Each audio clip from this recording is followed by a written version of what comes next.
Hi, I am advocate Shabeer Saqafi. ഇന്ന് സമൂഹ മാധ്യമങ്ങളിൽ വ്യാപകമായി കാണുന്ന ഒരു പതിവാണ് നിയമപാലകരുടെ അനീതികൾ, അക്രമങ്ങൾ വീഡിയോ റെക്കോർഡ് ചെയ്യുന്നത്.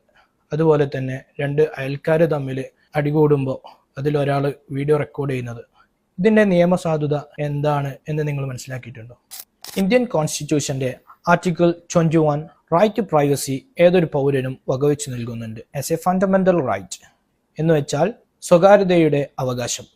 ഈ ഒരു നിയമത്തെ കൂടുതൽ ബലപ്പെടുത്താൻ വേണ്ടിയിട്ട് IPC സെക്ഷൻ 354 ക്ലോസ് C വയേരിസം സ്ത്രീകൾക്കും, അതേപോലെ IPC സെക്ഷൻ 499 and 500 ഡിഫാമേഷൻ പൊതുജനങ്ങൾക്കും ഈ നിയമത്തെ കൂടുതൽ ബലപ്പെടുത്തി നൽകുന്നുണ്ട്. എങ്കിലും ചില സന്ദർഭങ്ങളിൽ മറ്റുള്ളവരുടെ കൺസെന്റ് കൂടാതെ, സമ്മതം കൂടാതെ അവരെ വീഡിയോ റെക്കോർഡ് ചെയ്യുന്നതും അവരുടെ ഓഡിയോ റെക്കോർഡ് ചെയ്യുന്നതും ചില നിയമങ്ങളുടെ അടിസ്ഥാനത്തിൽ ലീഗലായിട്ട് വരുന്നുണ്ട്. അത് ഏതൊക്കെയാണെന്ന് നമുക്കൊന്ന് നോക്കാം.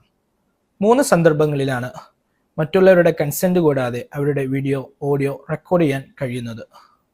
ഒന്ന്, പബ്ലിക് സെർവൻറ്റ് ഒരു പബ്ലിക്കിൽ വെച്ചുകൊണ്ട് ജോലി ചെയ്യുമ്പോൾ അദ്ദേഹത്തിൻ്റെ കൺസെന്റ് കൂടാതെ വീഡിയോ റെക്കോർഡ് ചെയ്യാൻ കഴിയും. കാരണം പബ്ലിക്കിൽ വെച്ചുകൊണ്ട് അദ്ദേഹത്തിന് റൈറ്റ് ടു പ്രൈവസി നിയമം അനുവദിക്കുന്നില്ല. Article 19 close 1 freedom of speech and expression എന്ന നിയമത്തിൻ്റെ അണ്ടറിൽ ഈ ഒരു വിഷയം നമുക്ക് കൊണ്ടുവരാൻ കഴിയും.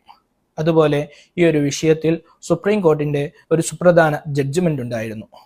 Public servant do not have a reasonable expectation of privacy while acting in public. അഥവാ ഒരു പബ്ലിക് സെർവൻറ്റിന് പബ്ലിക്കിൽ ജോലി ചെയ്തുകൊണ്ടിരിക്കുമ്പോൾ അദ്ദേഹത്തിന് അവിടെ സ്വകാര്യതയുടെ അവകാശം വകവെച്ചു കൊടുക്കുന്നില്ല. രണ്ടാമത്തെ സന്ദർഭം തെളിവിന് വേണ്ടി വീഡിയോ, ഓഡിയോ റെക്കോർഡ് ചെയ്യുന്നതാണ്. Indian evidence act section 65 close B video റെക്കോർഡും ഓഡിയോ റെക്കോർഡും തെളിവായി സ്വീകരിക്കപ്പെടും എന്ന് പറയുന്നുണ്ട്. അപ്പോൾ തെളിവായി സ്വീകരിക്കപ്പെടണമെങ്കിൽ ആദ്യം തന്നെ വീഡിയോ റെക്കോർഡും ഓഡിയോ റെക്കോർഡും ഉണ്ടാവണമല്ലോ. അപ്പോൾ ഈ ഒരു നിയമത്തിൻ്റെ അടിസ്ഥാനത്തിലും നമുക്ക് മറ്റുള്ളവരുടെ കൺസെന്റ് കൂടാതെ വീഡിയോ എടുക്കലും ഓഡിയോ റെക്കോർഡ് ചെയ്യലും അനുവദനീയമാണ് എന്ന് നമുക്ക് മനസ്സിലാക്കാൻ കഴിയും. മൂന്നാമത്തെ സന്ദർഭം വരുന്നത് സെൽഫ് ഡിഫൻസിന്റെ സന്ദർഭത്തിലാണ്. അഥവാ സ്വയം രക്ഷാർത്ഥത്തിന് വേണ്ടി നമുക്ക് വീഡിയോ റെക്കോർഡ് ചെയ്യാവുന്നതാണ്. IPC സെക്ഷൻ 96 ഇത് പ്രതിപാദിക്കുന്നുണ്ട്.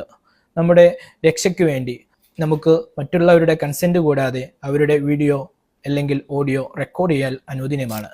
ഈ 3 നിയമങ്ങളിലൂടെ നോക്കുമ്പോൾ നമുക്കെതിരെ ഉണ്ടാകുന്ന അക്രമങ്ങൾ അല്ലെങ്കിൽ മറ്റുള്ളവർക്കെതിരെ ഉണ്ടാകുന്ന അക്രമങ്ങൾ വീഡിയോ റെക്കോർഡ് ചെയ്യലും ഓഡിയോ റെക്കോർഡ് ചെയ്യലും ലീഗലാണ് എന്ന് നമുക്ക് മനസ്സിലാക്കാൻ കഴിയും. താങ്ക്സ്.